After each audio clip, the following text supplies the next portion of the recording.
This is Steve Copeland from the Couch Conversation. Steve Copeland from the Couch Conversation. Steve Copeland from the Couch Conversation Show. I decided to come on a little bit. Okay, I see it's restreaming to my other channels. You know, uh, y'all know I'm all about my community work, right? Y'all know I'm all about, you know, trying to help people who fell on hard times to help them turn their lives around and move in a more positive direction. A lot of the services that I provide, when I say that, I'm talking about like a little over 29 years ago, I used to use drugs and alcohol. I used to use drugs, I lived a lifestyle. I don't live like that no more. I had people work with me to help me change my old ways of thinking, my old ways of doing things. I had to also change like people, places, and things. As far as where I used to hang out at, what I used to do, who I used to get high with, all this type of stuff, right? So these people helped me begin to learn to live a better way of life without the use of drugs and alcohol and the game style. The game, the lifestyle, all that. And the only thing I'm doing, because this was something that was freely given to me, is to freely give it back. You cannot pay no amount of money can pay for the feelings I have inside today. No amount of money can pay for the spiritual connection that I have in my life today. Money will make you happy to a degree. Material things will make you happy to a degree. But when all that stuff is on the side, or it doesn't give you the life or the feelings that I feel inside today, as far as being happy, joyous, and free. Now, I, I was trying not to go but so far, right? I use as my life experience. That's my trials and tribulations, stuff that I've been through, went through, came out of it, and has successfully lived out of this type of stuff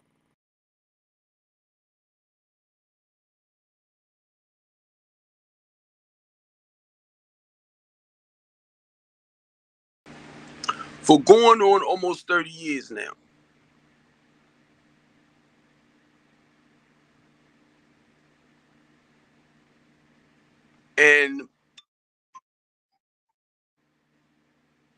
And to share this with y'all, I try my best. God dang it, I'm sorry.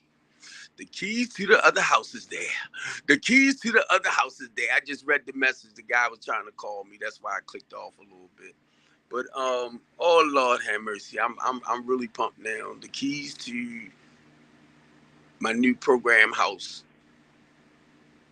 He just told me it's in the mailbox. And I'm grateful. It kind of threw me off for a loop a little bit, right? But oh Lord have mercy. My heart beating like crazy now. Woo, it's so excited. But I really don't want to touch that, right? Because something happened the other day when I was on my live and I was talking about, what I'm doing, and somebody decided they want to come on, and somebody from somewhere talking about is you transsexual and all that. Transgender.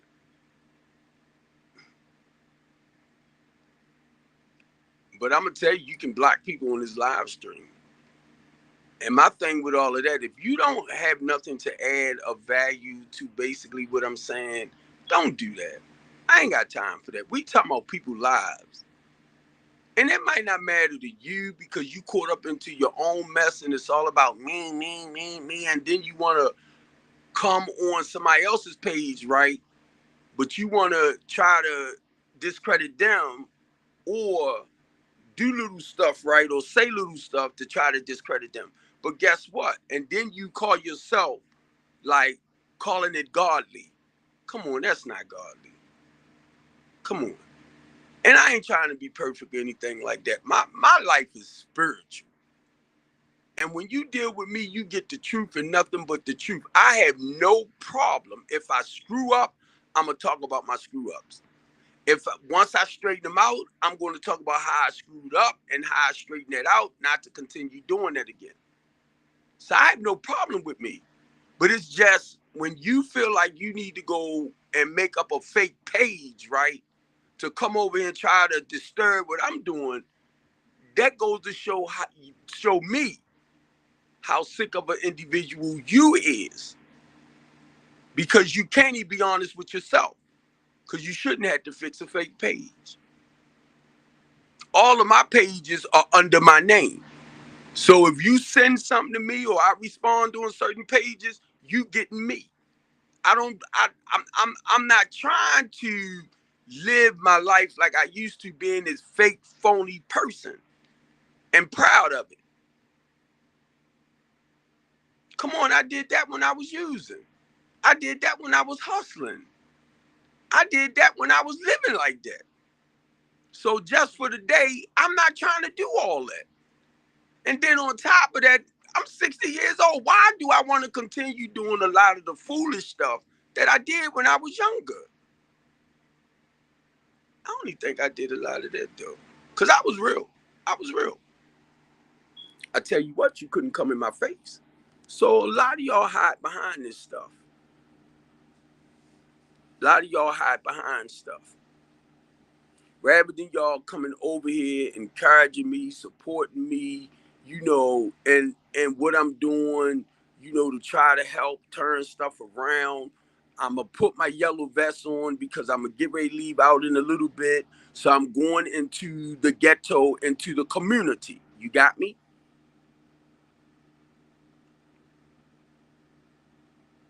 Now, the Book Breakers,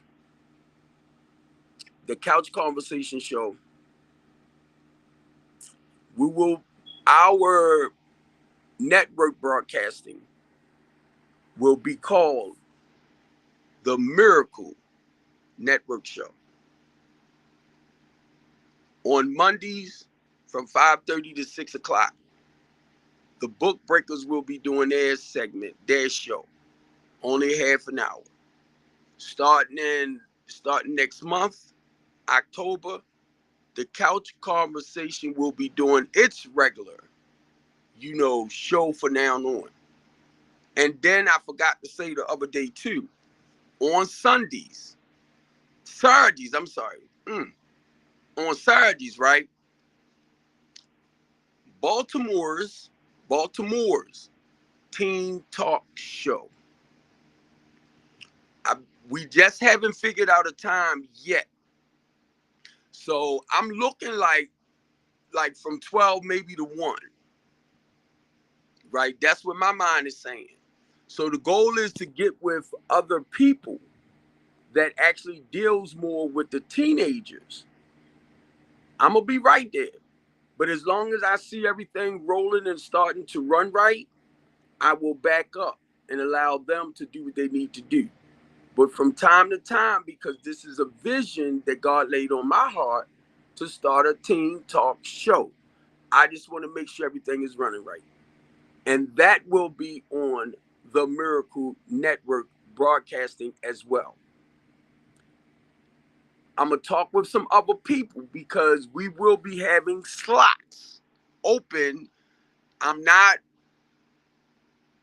We haven't made the time frame yet, but I'm looking at mainly with what I do and what the Book Breakers do, For us, it's more like 5:30 in the evening. For me, it's 5:30s on. I mean, it'll start at 5:30s on Wednesdays till 6:45. So that's 6:30. That's an hour and 15 minutes. I just want to make sure I clear that up right. An hour and 15 minutes. Now, I told Barbie and I said, y'all gonna have to stop me because y'all know how I get. I love to talk, and not just that I love to talk. I'm real passionate about what I do. Right? I have no problem at 60 years old. I had to learn to love me and accept me for me. So if you see me crying sometimes, you can label it all you want. It doesn't matter to me. And check this out. If you feeling something about me, listen to what I just said.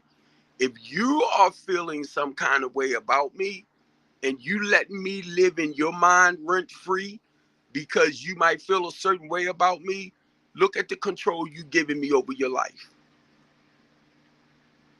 When you feel like you need to make a fake page and come over here and try to do whatever you want to discourage me, look at the power you're giving me over your life, because you got to lie to yourself to create fake pages. You think you're doing something slick, but you don't want to be identified. So guess what? I'm going to make this fake page and I'm going to go over here and mess with Steve. Look at the power, the control you're giving me over this when you do that. But you think you hurting me. You're not hurting me. Y'all got to realize this. So I can only imagine when you out, you might be on a date, you might be hanging out, you might be sleeping with your girl. If you're a dude that you feel like you want to pick with me, then you over there laying with her, but you got me on your mind while you over there laying with your girl. Or vice versa, either or, right? But that's how we used to talk. We talk in the meetings, right? You let me live in your head rent free.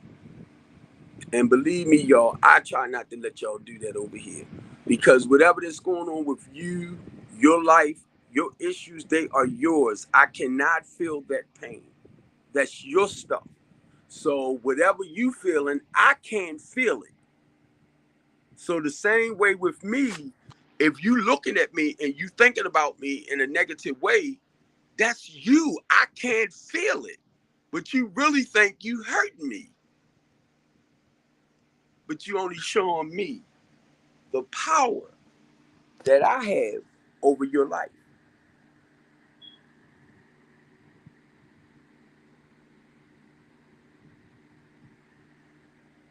I had to look at my other phone.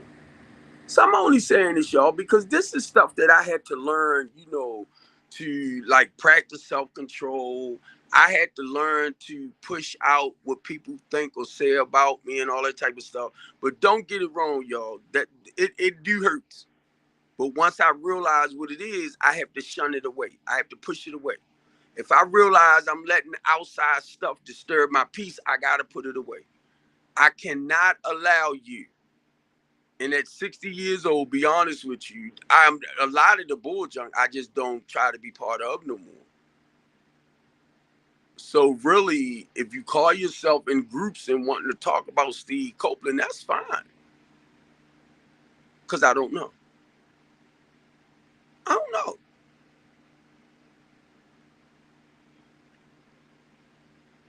And I wish I could tell you actually how much I get from my SSDI because I retired. I get more than what the heck I thought I was going to get on a monthly basis because of the type of work I did. Now I retired at 58 because of my diabetes, and I had to go back on insulin. So I don't know. It's not that I decided. I want to say I decided, but it was like I retired, and guess what? I was able to apply for my SSDI. That meant I was getting the money. I began to get the money that I worked for, and guess what? It didn't even take basically over a year. Like when I know most people might apply for SSI and they have to get a lawyer, they got to do this, they got to do that. God has God had designed all of that because he knew his next step. He already knew. I didn't know.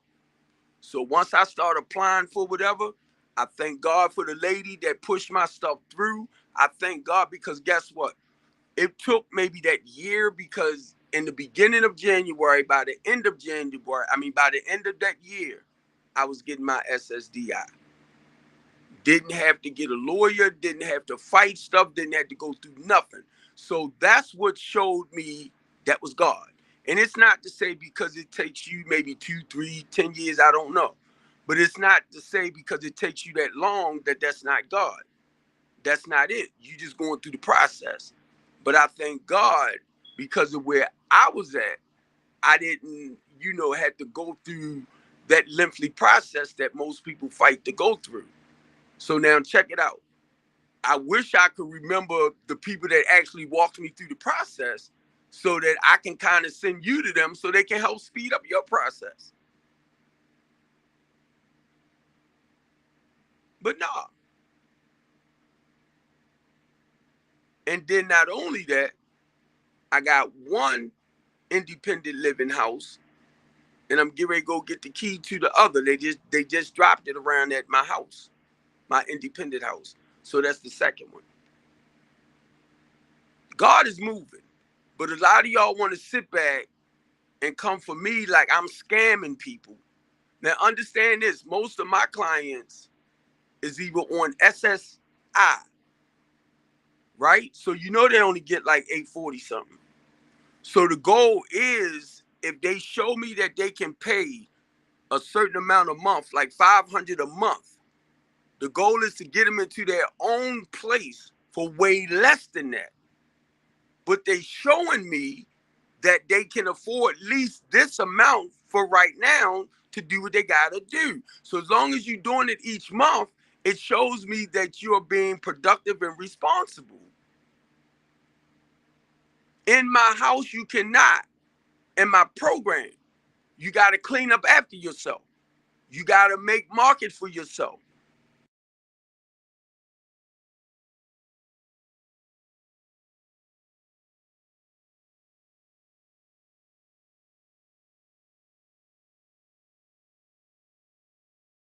You gotta wash clothes for yourself. I apologize. I'm gonna get ready to get off in a minute because my daughter just called me. But you have to do for yourself. But now you have a PRP or counselor or somebody.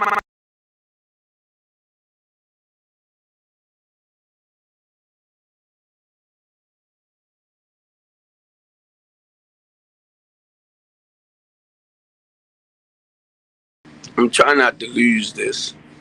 Um, you have somebody to actually help you structure your life. So for a lot of y'all, my thing is, when people say like need your help, people suffering in certain areas, rather than try to criticize somebody like me, because that's the mission God put me on. That's not something that I asked to do. My people get SSI. These are people who might have reached out to homeless services or housing and wasn't able to get put somewhere. So in order for them not to get evicted, they reaches out to my program.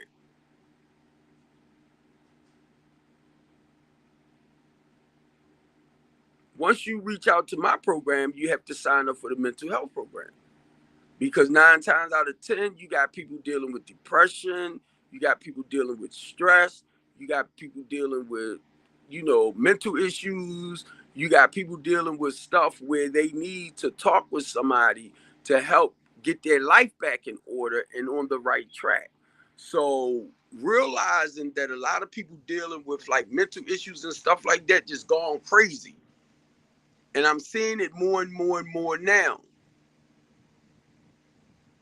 Some people don't know how to do the work on themselves like myself. I know how to go in, okay, Steve, what's going on? Once I pray, and I ask God as far as guiding me in to find out what is the issue that's going on with me. And what I'll end up doing is either surrendering whatever I'm struggling with and I'll turn away from it. But it takes work to turn away and stay away. a day at a time. So that's how I help other people.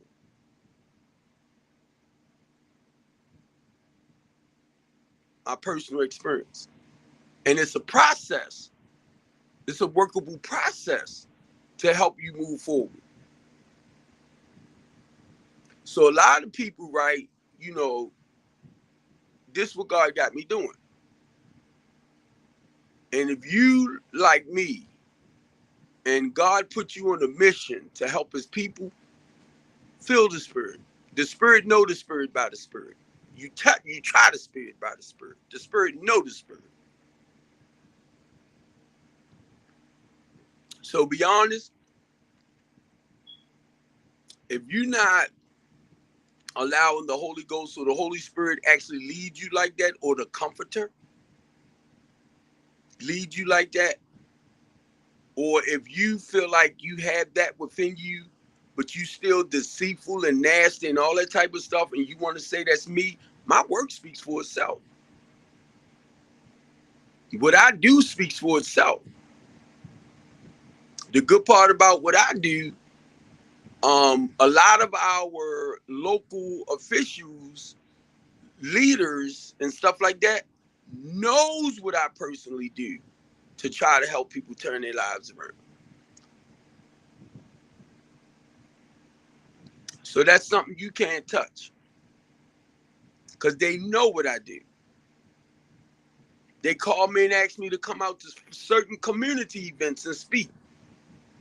I get invited to, because I'm not as connected to the Democrats as I am the Republican, I get invited to a lot of Republican stuff. But now, and I'm going to say it, I don't vote no more because I start understanding, it is what it is. I ain't voting no more because I basically do the work that they get paid to do.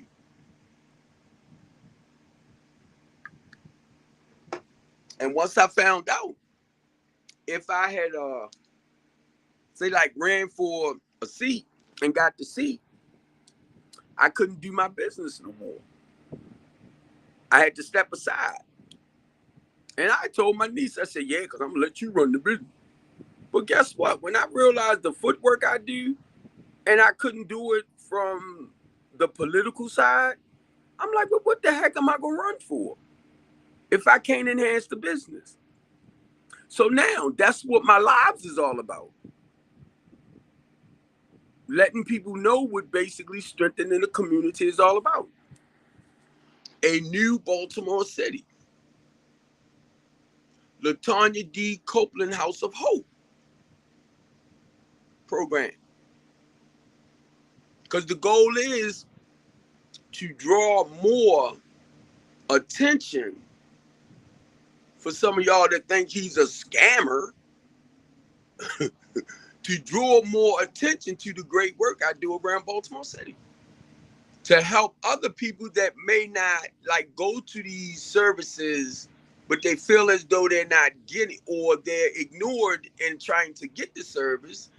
The goal is to get with homeless services, to get with housing, to get Section 8 to come through my business, to get low-income housing vouchers or whatever they are to come through the business. So the goal is to educate myself more on housing and the housing programs so that I will know how to help people get into these places.